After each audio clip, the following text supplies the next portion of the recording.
कि स्मृति उसी की होती है जिसे तुम जानते हो, हैं?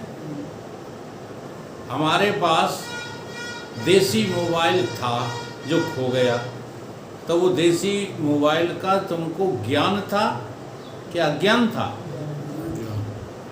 इसलिए जिसका ज्ञान होता है उसी की स्मृति होती है। सो स्मृति अज्ञात वस्तु की होती नहीं, किंतु ज्ञात वस्तु की होती है। इसलिए सुषुप्ति में सुख और अज्ञान का हमको ज्ञान है। ज्ञान है, समझ रहे हैं नहीं? इसीलिए जागृत में उसकी याद भी आई। अगर ज्ञान न होता तो याद कैसे आती? सो सुषुप्ति का ज्ञान अंतःकरण और इंद्रिय जन्य तो है नहीं, क्योंकि वहाँ न तो इंद्रिय थी न अंतःकरण था। अंतःकरण भी लय हो चुका था, इंद्रिय भी लय हो चुका, क्योंकि सुषुप्ति में अंतःकरण इंद्रियों का अभाव है। इसलिए सुषुप्ति में आत्मस्वरूप ही ज्ञान है।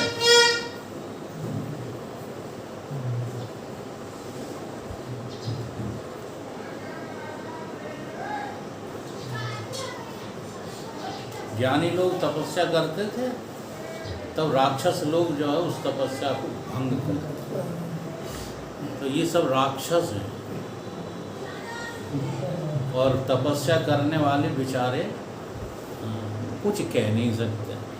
वहाँ भी जहाँ तुम कथाएं पढ़ते हो वहाँ भी उनकी मजबूरी थी, और यहाँ भी मजबूरी है। और क्या है? इसलिए विश्वामित्र जाते हैं लेने के लिए, संहारक शक्ति को लेने के लिए, इसलिए जाते हैं।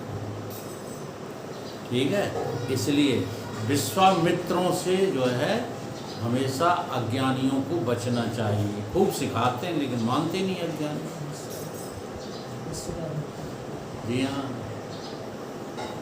नहीं तो करके व्यवहार देख लो। और तो छोड़ो, स्वामी परमानंद जी तो बहुत दूर हैं, तो हमारे साथ गलत व्यवहार करके देख लो, परिणाम जल्दी से जल्दी ना आ जाए सामने तो बात कर ले। बहुत समझाते हैं लोग, मानते ही नहीं। जिन जिन ने हमारे स्वामी जी को गाली दी वे संसार से बिल्कुल विनिष्ट हो गए, पता ही नहीं चला कहाँ गए थे। ठीक है? इसलिए कहा है निर्बल। निर्बल वो नहीं है जो गरीब है, निर्बल वो नहीं है जो बलहीन है। हाँ, निर्बल वो नहीं है जो गांजा पांजा पी के पड़ा है सड़क पर। निर्बल वो है जो भगवान की साधना में लगा, क्योंकि उसे किसी के बल का अहंकार है ही नहीं। उसे निर्बल कहते हैं। निर्बल के बल राम सुनेरी मैंने। ये गीत और भजन तो बहुत आसान है गाने में, एक बड़े गहरे में है। आप निर्बल नहीं हो, पैसा का बल है आपको, व्यवहार का बल है आपको। निर्बल वो होता है जो केवल जो है राम को ही तलाश रहा है और किसी की जो है सो तलाश नहीं। इसलिए निर्बल को न सताइए ताकि मोटी आह, उसके श्राप से बचना चाहिए। वैसे वो श्राप नहीं देता है, लेकिन तुम खुद ले लेते हो श्राप, जबरदस्ती सता करके सता।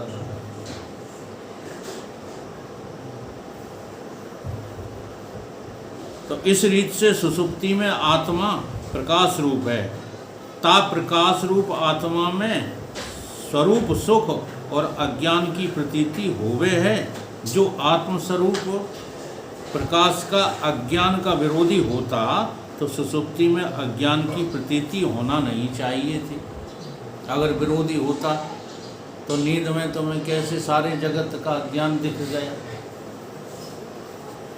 इसलिए आत्मा प्रकाश रूप तो है, परंतु आत्मा का स्वरूप प्रकाश अज्ञान का विरोधी नहीं है, उल्टा आत्मा का स्वस्वरूप प्रकाश अज्ञान का सरोधी है कि नहीं? वहाँ इस जगत के अज्ञान को कौन रोके हुए है? आपका स्वस्वरूप आत्मा ही तो अधिष्ठान है। जैसे अंधकार, आकाश आदि चार भूतन के गुण शब्द, स्पर्श, रूप और गंध को आवरण करता नहीं, किंतु तेज के गुण रूप को ही आवरण करता है। इसलिए अंधकार तेज के समान रूप के आश्रित होकर रहता है और ताही को जो है वो ढक लेता है। ये बात समझ में आई? आकाश जैसे अंधकार, आकाश आदि चार भूतन के गुण कौन कौन से? शब्द, स्पर्श, रूप, रस, गंध को आवरण नहीं करता, ढकता नहीं। रूप छोड़ दिया। हाँ, इन चार को वो ढकता नहीं। कौन? आकाश ढकता है क्या? नहीं। किंतु तेज के गुण रूप को ढक लेता है। भाई अंधेरे में ये तो सब चारों जो है काम कर रहे हैं। हाँ, सुनाई देगा, सुनाई भी दे रहा है और दुर्गंध सुगंध भी आ रही है। कोई छुए तो कठोर और कोमल भी लग रहा है, नहीं लग रहा है? शब्द, स्पर्श और कछु चखो तो अंधेरे में का गुलाब जामुन भी लगेंगे, नमक लगेगा तो वो लगेगा। तो चारों के काम कर रहे हैं गुण, लेकिन एक जो है ढक लिया है, केवल रूप दिखाई नहीं देता अंधेरे में। तो अंधेरे में आकाश नहीं है कि नहीं है? अंधेरे को सहारा कौन दिए है? आकाश। रूप को सहारा कौन दिए है? आकाश। सहारा भी दिए है और उसको ढक भी दिया है, जानने भी नहीं दे रहा है। ठीक है, ऐसे ही तुम्हारा स्वरूप है। सारे संसार के अज्ञान को सहारा भी दिए है और उस स्थान पर तुम्हें जानने भी नहीं दे रहा है। इसलिए अंधकार तेज के सामान्य स्वरूप के आश्रित होकर रहता है और ताही को जो है ढके भी रहता है। इसलिए सामान्य तेज अंधकार का विरोधी नहीं है, तैसे ही अज्ञान भी चेतन के सामान्य प्रकाश के आश्रित होकर रहता है और उसी को जो है ढके रहता है, जानने नहीं देता। अज्ञान संसार का अज्ञान किसके आश्रित है? चेतन के आश्रित है। आश्रित भी चेतन के है और जानने भी नहीं दे रहा।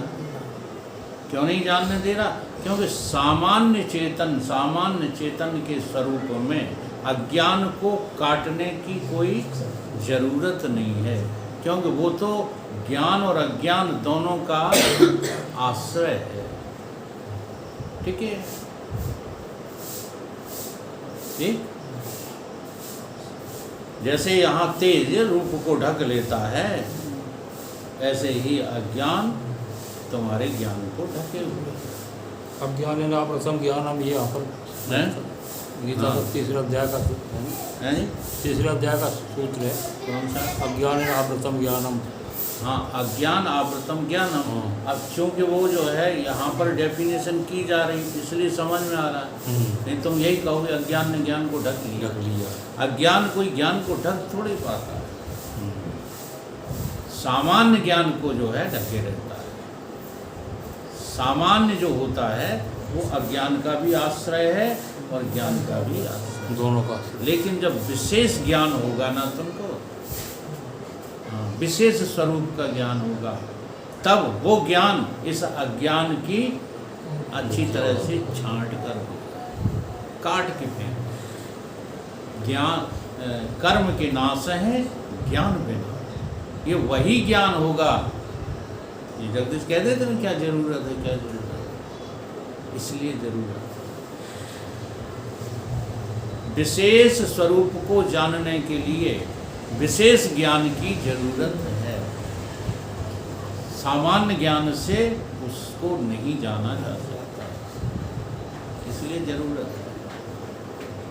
क्योंकि सामान्य ज्ञान से तो आप जगत के भोगों को जो है जान सकते हैं, विशेष ज्ञान की जरूरत है बुद्धि में।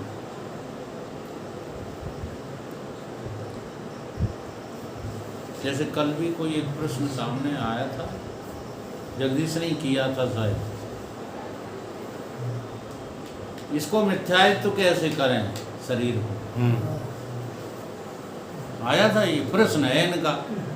मुझे चाहे दादागिरी से उत्तर समझ रहे, ये उत्तर नहीं है, ये प्रश्न है। इस प्रश्न का जवाब ढूंढिए। जैसे तुमने दूसरों को मिथ्यात्व कर दिया है, ऐसे ही तुम अपने शरीर को भी मिथ्यात्व कर सकते हो। तुमने दूसरों को मिथ्या कर दिया कि नहीं, ये बताओ।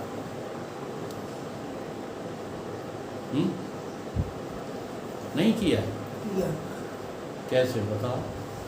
तुम्हारी बुद्धि का ये निश्चय है कि संसार में जितने भी जो है लोग जन्म रहे हैं और मर रहे हैं वो हमारे नहीं हैं।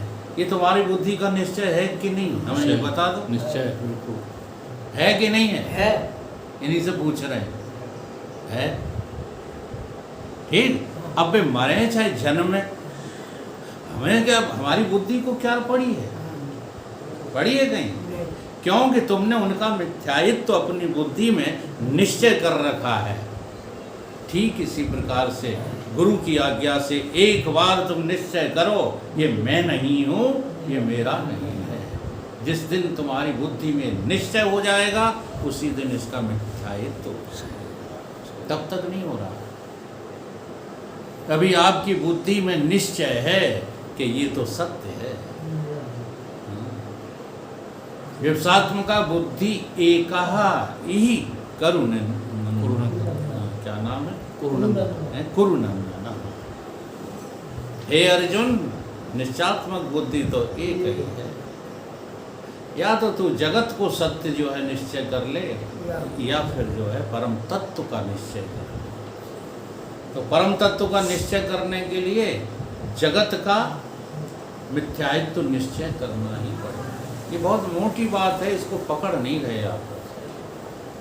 हम एक उदाहरण देते रहते हैं, जैसे आपका 20 लाख रुपए जो है बैंक में रखा है, बुद्धि में ही तो रखा है, बुद्धि में ही तो निश्चय है। हमारा 20 लाख रुपए, हम लखपति हैं, ठीक, बुद्धि में है। और तुम बुद्धि में हो लखपति और वहाँ सर्वनाश हो गया है। ये तुम्हारा निश्चय अभी बदला नहीं। तुम लखपति बने घूम रहे और हो को खाकपति, वहाँ तो सब खेल हो गया कि नहीं? लेकिन निश्चय क्या है बुद्धि? तुम लखपति। यह है उदाहरण। इसी को दृष्टांत में घटाइए। संसार नाम की चीज तो यमराज खा चुके हैं पहले से ही, कछु मुख में कछु गोर। यहाँ तुम्हारा कुछ है नहीं। तुम कहते हो हमारा परिवार, तुम कहते हो हमारे नाती, हमारी खेती, हमारी पाती, क्या है ये? बुद्धि का जो है निश्चय बदला नहीं, इसीलिए तो जरा से घूरे के ऊपर 6 मार डाले। उन्होंने 2 मारे होंगे, इन्होंने 6 मार डाले। अगर दोनों की ही बुद्धि का निश्चय पलट दिया। पहले हमारे सरपंच लोग क्या करते थे, पंच लोग, ये बुद्धि का ही निश्चय तो बदलते थे। अलगू चौधरी और जुम्मन शेख की आपने कहानी पढ़ी हो, बुद्धि का निश्चय ही तो बदल गया था। आज तुम्हारी बुद्धि कचरा हो गई है, उसका निश्चय नहीं बदलना चाहते। चाहे गुरु कहें, चाहे गुरु के जो है 6 अवतार हो जाएं, वे कहें, हाँ, तब भी हम बुद्धि का निश्चय तो ही रखें, ये मैं हूँ, ये मेरे। पुतरियों जैसा खेल, बच्चियाँ पुतरियाँ खेलती हैं और उनको उठा करके जो है पानी में फेंक दो, रो रो के बेचारी जान देती हैं। क्यों? क्योंकि उनकी पुतरियाँ ही सब कुछ थी। ऐसे ये पुतरियाँ हैं, इनको तो मैं मेरा अपनी बुद्धि में निश्चय किए बैठे हो। तो मिथ्यात्व तो कैसे होगा? इनका निश्चय जो है बदल दो कि ये तो सब झूठ हैं, केवल ब्रह्म ही सत्य है। ये निश्चय बदल दो। और ये निश्चय तो श्रद्धा और विश्वास के ऊपर निर्भर करता है। जगत के मिथ्यात्व के बिना ब्रह्म का सत्यत्व पाने के लिए तुम ठनगे हो, ये तुम्हारी मूर्खता है। पहले इसको मिथ्यात्व करो, इस देह को मिथ्या समझो। ये देह किसी काल में सत्य नहीं है। जब पैदा हुआ था, नहीं हुआ था तब भी, पैदा हुआ तब भी, बड़ा हो रहा है तब भी, मर जाएगा तब भी, ये सत्य तो है ही। ये है इसका मिथ्यात्व निश्चय करो। ऐसे किया जाता है मिथ्यात्व। बाहर के उदाहरणों से देख लो। तम्बाकू खाते थे क्योंकि उसका सत्यत्व लगता था, उसमें हम दलीलें भी देने लगते। तम्बाकू गले को फायदा करती है, तम्बाकू से डाइजेशन ठीक रहता। ये सब दलीलें तुम्हारी झूठी। और जिस दिन निश्चय किया कि ये तो विष है, उसी दिन से त्याग दिया। अब बुद्धि में ही नहीं आते। नहीं तो कोई रगड़ने लगता तो उसकी सुगंध बड़ी अच्छी लगती थी। जो आने ऐसे ऐसे की, हाँ, सोई लार टपकने लगती थी, हाय खाने को मिला। एकदम कान निश्चय नहीं बदला है तो क्या बता। बस ऐसे ही मैं देह नहीं हूँ, ये निश्चय कर लो। मैं तो गुरु की आज्ञा के अनुसार, अभी पता नहीं है कोई बात नहीं, गुरु की आज्ञा के अनुसार श्रद्धा करो। गुरु जी कहते हैं मैं चेतन हूँ, मैं शरीरी हूँ, मैं शरीर, ये मिथ्यात्व निश्चय। तो यही यहाँ कहा जा रहा है। इस अभिप्राय से ही वेदांत शास्त्र में कहा है कि सामान्य चेतन अज्ञान का विरोधी नहीं है। ठीक है, इसलिए मैं आत्मा हूँ इतना मान लेने से तुम्हारी आत्मा का अज्ञान मिटेगा नहीं, किंतु विशेष चेतन ही अज्ञान का विरोधी है। व्यापक जो चेतन है उसे सामान्य चेतन कहते हैं। जो व्यापक चेतन है वो तो सामान्य चेतन है, और वृत्ति में स्थित जो चेतन है वो विशेष चेतन है। इसलिए कहा जाता है कि अंतःकरण में चेतन का आया हुआ प्रतिबिंब, अंतःकरण में चेतन का आया हुआ प्रतिबिंब अविद्या का परिणाम जीव कहलाता है। ठीक, और माया में आया हुआ चेतन का प्रतिबिंब वो किसी का परिणाम है ही नहीं। क्यों? क्योंकि माया जो होती ही नहीं है। हाँ, वो परिणाम क्या देगी? माया तो वही है जो तीनों गुणों को धारण कर नाना नाम रूपों में उपजे और विनसे, जो केवल दिखाई देती है और फिर लुप्त हो जाती है। अब कोई चीज़ चमके और ख़त्म हो जाए तो वो है। हमारे एक मामा श्री थे, वो बहुत जो है ढोंगी थे। उन्होंने कहा चलो आज गांव वालों को जो है भयभीत करें। 5 पंगा चढ़ गए आम के पेड़ पर, मसालें जलाएं, मसालें जो होती हैं उनको जलाएं। अब गांव के लोग कहें कि पेड़ पर ये 5-5, 6-6, 7-7 मसाले जल रहे हैं, ये खेल क्या है? कोई कहे भूत हैं, प्रेत हैं, कोई कहे उस आम का हमें पता है, वहाँ पर तो रहते हैं रात को। तो जैसे ही भीड़ नज़दीक आती दिखाई दे, पट बुझाए दें, अबे फिर लौट जाए कि यहाँ तो कहीं कुछ नहीं। अब फिर गांव में पहुँचे तो फिर जलाए दें। ऐसे सारी रात गांव वालों को परेशान किया करें। तो जो कभी जले कभी बुझे, उसी का नाम तो माया है। जो कभी दिखे कभी नहीं दिखे, उसका नाम माया। और माया कहीं अलग से थोड़ी है। तो है ऐसा कि नहीं, संसार तुम्हें कभी दिखता है कभी नहीं दिखता है। तो जो कभी दिखे ना, कभी दिखे कभी ना दिखे, उसको त्यागने में हमें कौन सी तकलीफ है? कोई तकलीफ। जैसे काष्ठ में स्थित जो सामान्य अग्नि है सो अंधकार का विरोधी नहीं है। तखत में जो है आग है, लाइट नहीं है रण सिंह के घर पे और रात हो जाने दो तो अंधकार हो जाएगा कमरे में कि नहीं है? ये कमरा प्रकाशित हो जाएगा। क्यों? अग्नि तो प्रकाश स्वरूप है। हो जाएगा? कमरा प्रकाशित हो जाएगा? नहीं होगा। और इसमें से विशेष अग्नि प्रकट कर लो,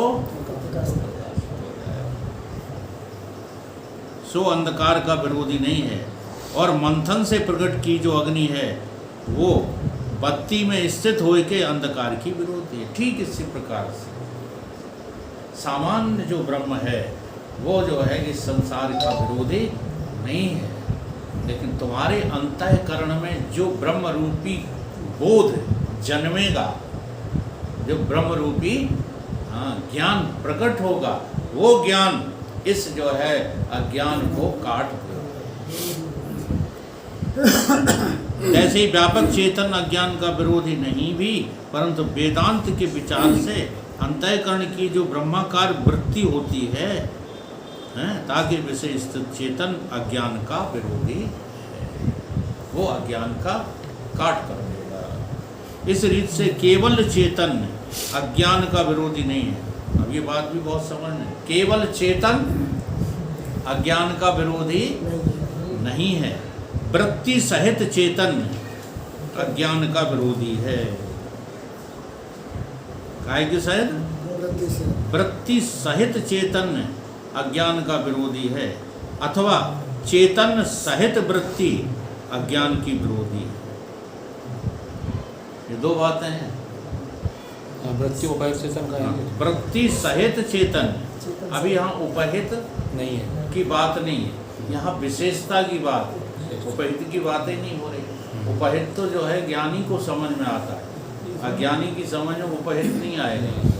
इसमें दोनों में प्रश्न चिन्ह लगा हुआ है। हाँ, वो इसीलिए ये सही। ये नहीं, इसमें ये नहीं पूछा गया कि ये सत्य है कि वो सत्य है। ये दो तरह से बात समझी जाती है। एक समझी जाती वृत्ति सहित चेतन, वृत्ति सहित चेतन अज्ञान का विरोधी है, अथवा दूसरे तरीके से क्या समझो, चेतन सहित वृत्ति, चेतन सहित वृत्ति।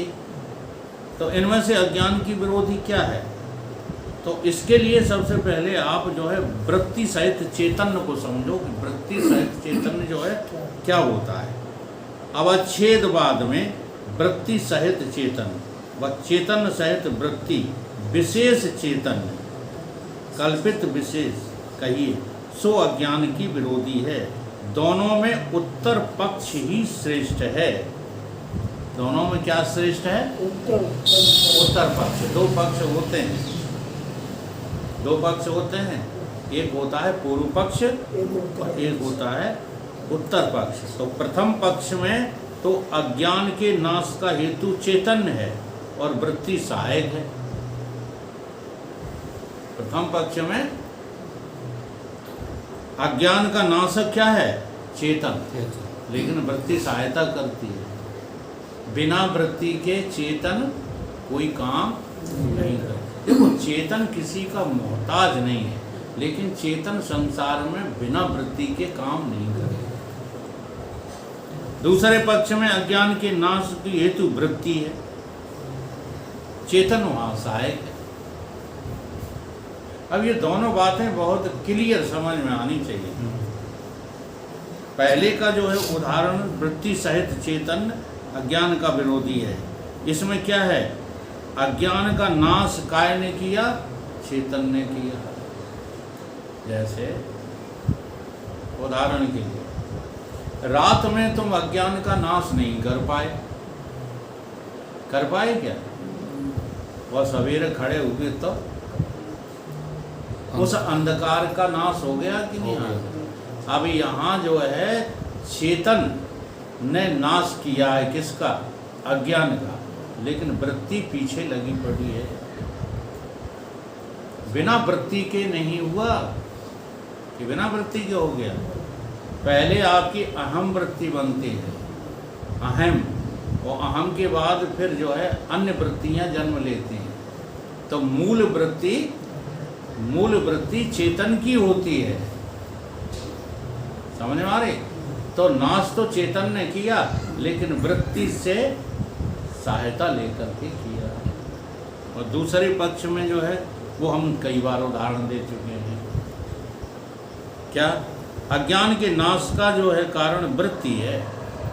तुम्हारी वृत्ति अंतःकरण से निकल करके और विषय को भोग करती है, विषय के पास जाती है, और वहाँ पर उसका जो है अंधकार का यानी पर्दे का नाश करती है, ज्ञान का नाश, आवरण भंग करती है। लेकिन चेतन वहाँ मौजूद था पहले से, इसलिए चेतन सहयोगी हो गया।